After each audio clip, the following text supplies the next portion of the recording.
আঁখিদির বিয়ের শর্টসগুলোতে সত্যি অনেক ভালোবাসা দিয়েছো। আর এই ছেড়ে যাওয়ার যুগে একসাথে 9টা বছর ওরা পার করেছে, তাই হয়তো মানুষজন আরও বেশি ভালোবাসা দিচ্ছ। যেহেতু মেহেন্দির জন্য অনেক রাত অবধি জেগেছিলাম, তাই সকালে উঠে আর দধিমঙ্গলটাও দেখতে পাইনি, আর তার ভিডিও ক্লিপও নিতে পাইনি। একদম বৃদ্ধি লুকে আঁখিদিদিকে দেখাচ্ছি, আর এখানে ঠাকুরমশাই শাখা পরিয়ে দিচ্ছে।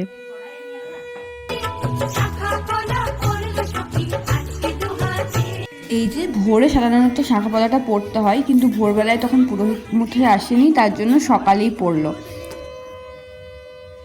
তো আমরা এখন মানে হলুদ ঠিকানোর সাজে এখানে আমরা ছবি তুলতে এসেছি। দিশা ছবি তুলতে ব্যস্ত, ঠিক আছে। তো আঁখিদিকে দেখাচ্ছি। আঁখিদিকে যদিও বৃদ্ধি লুকে দেখানো হয়নি এখনও, না দেখে ভিডিওটা করেছি। তো আঁখিদিকে তো দেখলেনই বৃদ্ধি লুকে। তো এটা হচ্ছে আমাদের লুক। আমাকে দেখ, আমি তো দেখতে পাচ্ছি না। যাই হোক, যেটা হচ্ছে আমাদের লুক। আঁখিদিও বৃদ্ধির পরে এবার হলুদ থেকে সাজে সাজবে। কিছু বলতে চাইছে আমাদের ম্যাডাম। আমরা এখন হলুদ ঠিকানোর সাজে দুজনেই রেডি। প্রায় অনেক কষ্ট করে রেডি হয়েছি, আঁখিদিকে 3-4 বার রেডি করছি, আমি রেডি করছি। আমাকে কেউ সাইড হয়ে দেয়নি। আমার শাড়ি উলট পালট শাড়ি, শুধু ওপরটা সুন্দর গাইস, শুধু ওপরটা সুন্দর, ছবি উঠে গেছে সুন্দর বাস। কেমন লাগছে? এখন কিছুই লাগছে না। আঁখিদি এখন খুব ব্যস্ত, খুবই ব্যস্ত মানুষ। আর এই ব্যস্ত মানুষটাকে দেখে একটা গানই মাথায় আসছে,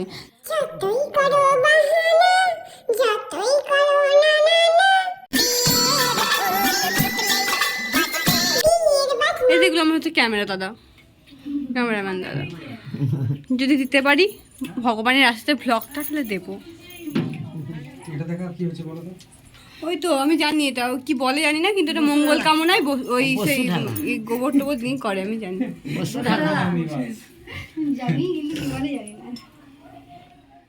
তারপর এখানে হয়েছিল ছোড়তলাটা, এবং পুরোহিত মশাই ছোড়তলা সমস্ত কিছু ঠিক করে দিচ্ছিলেন, আর পিসে মশাই মানে আঁখিদিদির বাবা সমস্ত হাতে হাতে ওনাকে দিচ্ছিলেন। ফটোশুট করতে আমাদের ব্রাইড যাচ্ছে। কোথায় যাচ্ছ? বলছি চুলগুলো সরিয়ে একটা পিঠে ডিজাইনের ছবি নেবো। ব্রাইড এখন কোথায় যাচ্ছে? ব্রাইড এখন ফটোশুট করতে যাচ্ছে। একদিকে আঁখিদিদির ফটোশুট করছিল, আর এদিকে এই ম্যাডাম ফটোশুট করতে ব্যস্ত। রোহন এরকম করে, রোহন। এই কথাটা শোনার পর আঁখিদিদির মুখটা পুরো ব্লাশ করছিল, যদিও ক্যামেরাতে খুব একটা ধরতে পেরেছি বলে মনে হয় না। তো এখানে যে গানটা আসছিল, একটু লজ্জা চোখে একটু লজ্জা মুখে, এই লোকেশনে ফটোশুট করতে এসেছি।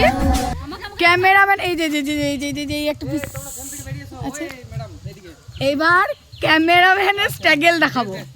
সত্যি ভাই মানে ক্যামেরাম্যানের যে স্ট্রাগল, ওই যে বাঁশ বাগানের ওই ভিতর থেকে ক্যামেরাম্যান ভিডিও করছে, একদম অবজো একটা রাস্তা, তার এই দিকে আমাদের নায়িকা হেঁটে যাচ্ছে। তারপর ফটোশ্যুট করতে করতে বাড়ি থেকে এত কল এসেছিল কি বলবো, মানে অনেক রিচুয়ালস বাকি ছিল।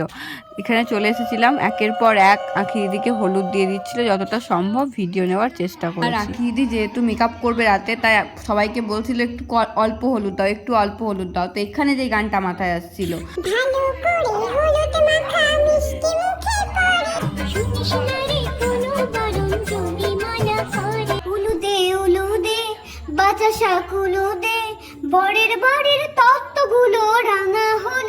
হ্যাঁ আমি জানি আমার গলাটা ভীষণ খারাপ, তবু এই স্মৃতিগুলো তো সারা জীবন ইউটিউবে থেকে যাবে, তাই আর কি একটু মজা করে এই ভিডিওটা করার চেষ্টা। তারপর হলুদ ঠিকানোর পর একে একে আরও সমস্ত রিচুয়ালস হতে থাকে। এটা যেমন হচ্ছিল কলাই ভাঙা।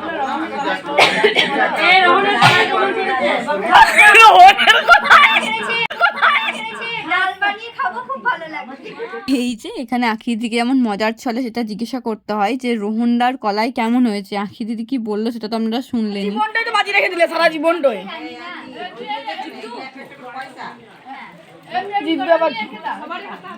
জীবনটাই রেখে দিলেন।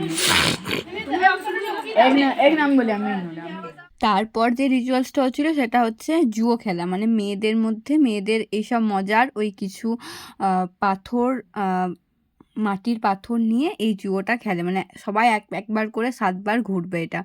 তো এটাও ভীষণ মজার ছিল। তারপর যুবখালের শেষেই শুরু হয়ে গেল সাতোশি ঘুরোনো। আর এখানে আমি আখির দিকে যে গানটা ডেডিকেট করতে চাই সেটা হলো